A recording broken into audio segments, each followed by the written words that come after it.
சமீப காலமாவே விஜய் டிவியின் மீது ஏகப்பட்ட விமர்சனங்கள் இருக்கு. சமீபத்துல கொஞ்ச நாளைக்கு முன்னாடி இந்த இருமொழி கொள்கை சம்பந்தமான ஒரு டிபேட் நடந்துச்சு. அந்த எபிசோடே சில நேரங்கள்ல ரிலீஸ் பண்ணாம பண்ணாங்க. அதுல சில பேருடைய கருத்துக்கள் வந்து கட் பண்ணப்பட்டுச்சு, பீப் போடப்பட்டது. சில பேருடைய எபிசோடே தூக்கிட்டாங்க.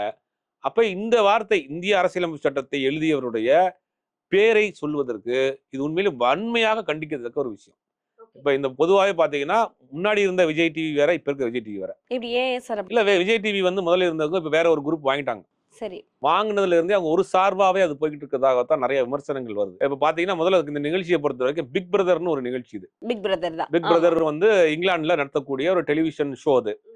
இது எப்படின்னா செலிபிரிட்டிஸோடைய லைஃப் வந்து நம்ம லைவா பார்க்கணும் அப்படிங்கிற அந்த ப்ரோக்ராமுடைய கான்செப்ட். அப்போ தமிழ்நாட்டில இருந்து இந்தியாவில இருந்து சில்பா செட்டி போனாங்க. சில்பா செட்டி போய் அவங்களுக்கு ஒரு பெரிய இஷ்யூ ஆச்சு. ரேசிசம் பார்க்குறாங்கன்னு அவங்க பெரிய ஒரு கம்ப்ளைண்ட்லாம் கொடுத்தாங்க. அந்த கான்செப்ட் அப்படியே பேஸ் பண்ணி தான் இந்தியா முழுவதும் பிக் பாஸ் சொல்லி நடத்துறாங்க.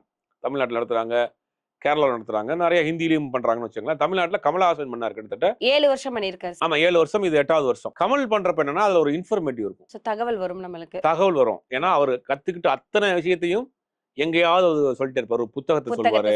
ஆமா. அவரோட லைஃப்ல நடந்த இன்சிடென்ட்டை சொல்லுவாரு.